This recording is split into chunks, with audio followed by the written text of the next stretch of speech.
बिस्मिल्लाहिर्रहमानिर्रहीम। अस्सलाम वालेकुम। मैं हूं डॉक्टर तारिक। अक्सर माएँ अपने बच्चों को लेकर आती हैं और शिकायत करती हैं कि इन्होंने खाना पीना छोड़ दिया है, इनको भूख नहीं लगती है। यानी कि अगर भूख नहीं लगती तो उसके अंदर ज़हनी, जिस्मानी और बहुत सारे ऐसे अमराज़ भी शामिल हैं जिसकी वजह से भूख नहीं लगती, और बहुत सारी ऐसे ज़हनी इंतशार शामिल हैं, और बहुत सारी माओं की कुछ गलतियाँ शामिल हैं, या हमारी खुराक के अंदर कुछ ऐसी चीज़ें शामिल हैं जिसकी वजह से भूख नहीं लगती।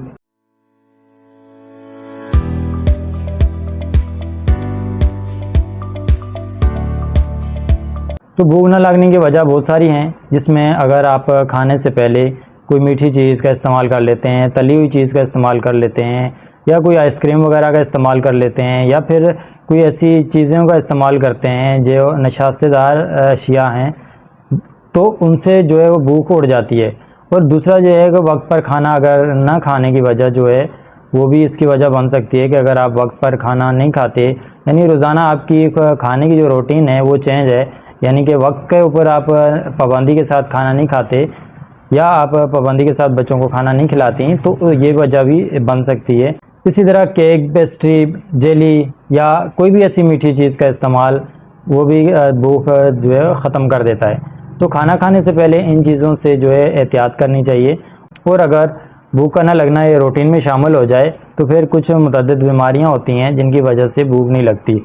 जैसे कि बहुत सारे बुखारों के अंदर मलेरिया बुखार है, इन्फ्लुएंजा है, या कोई भी बुखार है, उसके अंदर जो है वो भूख उड़ जाती है।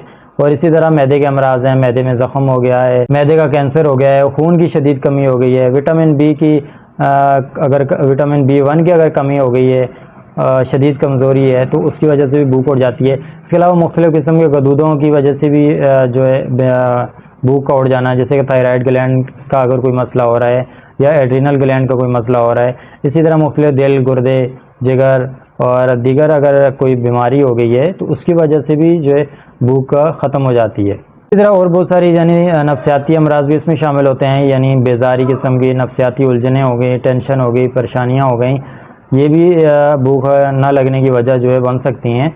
ज़हनी दबाव वजह बन सकता है कि किसी भी वजह से आपके जहन के ऊपर दबाव है, कोई प्रेशर है, या काम की बहुत ज़्यादा टेंशन है उसकी वजह है, या बच्चों के अंदर पढ़ाई की बहुत ज़्यादा टेंशन है, परेशानी हो रही है उनको, तो उससे वो वजह भी बन सकती है। ख़ासतौर पर माएँ बच्चों की भूख ना लगने की शिकायत करती हैं, तो वो उसमें कुछ माओं की गलती भी होती है कि वो बच्चों को ऐसी चीज़ें खिलाने की ज़िद करती हैं जो कि बच्चे नहीं खाना चाहते। जैसे कि अक्सर मिसाल के तौर पर आप ले लें कि पराठा है और उसके ऊपर मक्खन लगाकर अगर आप चिकनाई से भरपूर उनको खिलाने की कोशिश करती हैं, जबकि बच्चे वो नहीं खाना चाहते, तो ये भी जो है वजह है कि वो बच्चे आहिस्ता आहिस्ता जो है वो खाना छोड़ देते हैं। तो जब आप ज़बरदस्ती कोई भी उनके ऊपर जो है वो उनको खिलाने की चीज़ कोशिश करेंगी, तो उससे भी बच्चा जो है वो उसकी भूख जो है मिट जाती है। यानी सुबह सवेरे आप ऊट पटांग किस्म की जो है उनके ऊपर तजर्बात करती रहती हैं, इस तरह की चीज़ें उनको खिलाने की कोशिश करती हैं जो कि उनको नहीं अच्छी लगती, या उनमें दिलचस्पी नहीं है, उनको खाना नहीं चाहते वो, तो इस वजह से जो है वो आहिस्ता आहिस्ता वो खाना पीना छोड़ देते हैं। या ख़ासतौर पर छोटे बच्चे जो कि साथ में फ़ीडर का इस्तेमाल भी करते हैं, तो माएँ जो है उनको फ़ीडर दे देती हैं और उसके बाद उनको खिलाने की कोशिश करती हैं, तो वो नहीं खाते, तो फिर शिकायत करती हैं कि ये कुछ खा नहीं रहा। तो उसकी वजह भी ये है कि जब आप खाने से पहले उसको फ़ीडर दे देती हैं तो वो फिर कहाँ से खाएगा।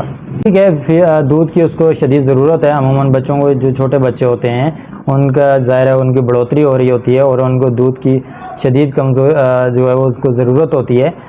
तो उस दूध को आप दूसरी शक्ल में भी जो है पूरा कर सकते हैं। दही की शक्ल में आप उनको दे दें, उनको दलिया दे दें, उनको खिचड़ी दे दें, उनको कस्टर्ड बना के दे दें, तो दूध की कमी जो है वहाँ से भी पूरी हो सकती है। यानी दूध जब आप दूसरी चीज़ों में मिलाकर उनको खिलाएंगी तो दूध की कमी वहाँ से पूरी हो जाएगी। तो आप खाने से पहले जो है ऐसी चीज़ों का इस्तेमाल ना करवाएं जिससे उनकी भूख उड़ जाए।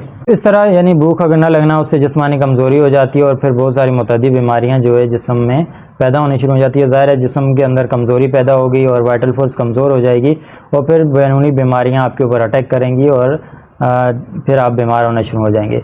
तो इसमें बहुत सारी वजूहत होती हैं। ख़ासतौर पर जो बच्चे बढ़ रहे होते हैं, या बच्चे ऐसे बच्चे और बच्चियाँ जो बलूगत की तरफ जा रहे होते हैं, उनके अंदर उनको खुराक की ज़्यादा ज़रूरत होती है।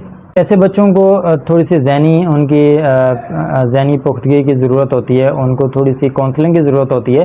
तो वो मुख्तलिफ़ ज़हनी दबाव का शिकार होते हैं, या स्कूल में जब पढ़ते हैं तो स्कूल की सरगर्मियों में और फिर घरेलू परेशानियों की वजह से और स्कूल के काम की वजह से जो है उनके जहन के ऊपर दबाव होता है और फिर आहिस्ता आहिस्ता खाना पीना छोड़ देती हैं। और ख़ासतौर पर बच्चियाँ, इनके ऊपर ज़्यादा, चूँकि जब वो स्कूल भी साथ में पढ़ रही होती हैं और फिर घरेलू कोई परेशानी अपने ऊपर वो जो ले रही होती हैं और साथ में जब उनके बलोगत की निशानियां ज़ाहिर हो रही होती हैं, तो इस दौरान अगर वो खाना पीना छोड़ देती हैं तो उसकी वजह से उनको कमज़ोरी आना शुरू हो जाती है और फिर वो ज़हनी उलझनों का शिकार हो जाती हैं और माहवारी उनकी जो है वो वक्त पर नहीं होती। इस तरह वो ज़हनी दबाव का शिकार हो जाती है और फिर मुख्तलिफ़ बीमारियों का शिकार रहने लगती है। उसको किसी काम में दिलचस्पी नहीं रहती, अपने दोस्तों में दिलचस्पी नहीं रहती है, फिर पढ़ाई में भी दिलचस्पी नहीं रहती, तो वो फिर मुख्तलिफ़ बीमारियों का शिकार होना शुरू हो जाती है। तो लड़कों के अंदर जो है वो गालों में गड़े पड़ना शुरू हो जाते हैं, उनको भी वीकनेस होना शुरू हो जाती है, जिसमें हड्डियों का ढांचा बनना शुरू हो जाता है, जिससे दीगर कामों में उनकी दिलचस्पी कम हो जाती है। इसका जो है बर वक्त इलाज करना चाहिए। अगर भूख नहीं लग रही, उसकी वजह को तलाश करना चाहिए कि आया क्या वजह है कि इनको भूख नहीं लगती, ताकि उनको प्रॉपर जो है वो खुराक की ज़रूरत हो ताकि वो जिस्मानी तौर पर सेहतमंद हों। यानी कि अफरा तफरी में उनको कोई चीज़ भी खिलाने की कोशिश ना करें, जैसे कि स्कूल की जल्दी हो रही है और फटाफट जो है वो खाना उनको देने की कोशिश करें और कि जल्दी जाएं, आपको जो है वो स्कूल जाना है और फटाफट खाना खाएं। तो बड़ों के अंदर भी ये है कि यानी काम की जल्दी होती है, काम पे जाना होता है, ऑफिस में भागना होता है और फिर जल्दी जल्दी वो खाना का जो है वो नाश्ता करने की कोशिश करते हैं, या ऑफिस में जो है काम का दबाव होता है और फिर वो खाना खा रहे होते हैं। इसी तरह यानी मुख्तलिफ ज़हनी दबाव का जब आप शिकार होते हैं और फिर आप खाने के जब खा रहे होते हैं तो उससे भी भूख ख़त्म हो जाती है। तो ये ज़हनी उलझनें और परेशानियाँ, टेंशनें जब आपके दिमाग के ऊपर होंगी तो फिर उससे भूख ख़त्म हो जाती है। तो जब भी आप खाना खाएं तो ज़हनी टेंशन और डिप्रेशन से बिल्कुल दूर रहें और जब आप खाना खाने लगें तो तमाम काम को जो है वो एक तरफ रख दें और उस वक्त भूल जाएं कि कोई भी काम आप कर रहे हैं या आपके जहन के ऊपर कोई चीज़ जो है वो दबाव डाल रही है। तो आप बिल्कुल बेफिक्र होकर जो है वो खाना खाएं। तो इस तरह आपकी जो खाना खाएंगे वो आपको लगेगा भी और उससे आपकी जिस्मानी कमज़ोरी भी दूर होगी और आपकी भूख भी बेहतर होगी। इसी तरह बच्चों के हवाले से भी यही है कि आप बच्चों को भी जो है वो जल्दी जल्दी खिलाने की कोशिश ना करें और उनके ऊपर दबाव ना डालें, बल्कि सुकून से खाना खाने दें उनको और सुकून से खाना खिलाएं उनको। फिर भी अगर खुदा न किसी वजह से उनको भूख नहीं लगती, ज़ाहिर है बहुत सारी बीमारियाँ होती हैं, उन बीमारियों के बाद जो है उन बीमारियों के दौरान भूख नहीं लगती, उन बीमारियों के बाद भी भूख नहीं लगती, तो कुछ होम्योपैथी की अद्वियात हैं वो इस्तेमाल की जाएं तो उससे उनकी भूख बेहतर हो जाती है। तो जैसे कि अल्फ़ा बहुत बेहतरीन दवा है भूख लगाने के हवाले से, जिस्मानी कमज़ोरी इससे दूर हो जाती है। ख़ास तौर पर किसी बीमारी के बाद या बीमारी के दौरान अगर भूख नहीं लग रही तो अल्फ़ा देने से उसकी भूख में इजाफ़ा हो जाता है। इसी तरह चाइना बहुत बेहतरीन दवा है, वो भी भूख लगाती है, जिस्मानी कमज़ोरी दूर करती है। कलकेरिया फास ये भी बहुत अच्छी दवा है, यानी भूख लगाने के हवाले से, जिस्मानी कमज़ोरी के हवाले से, और ख़ास तौर पर छोटे बच्चों के अंदर जब उनकी बढ़ोतरी हो रही होती है और उस वक्त उनको भूख नहीं लगती तो ये बेहतरीन दवा है। एवराटिनम ये भी बेहतरीन दवा है। सलेशिया बहुत अच्छी दवा है। वेनेस्टाइवा ये भी अच्छी दवा है भूख लगाने के हवाले से, यानी जब आप ज़हनी उलझनों का शिकार होंगे, ज़हनी टेंशन आपके ऊपर सवार होगी तो एवेनेस्टाइवा देने से ये आपकी उलझनें दूर हो जाएंगी और आपको भूख लगेगी।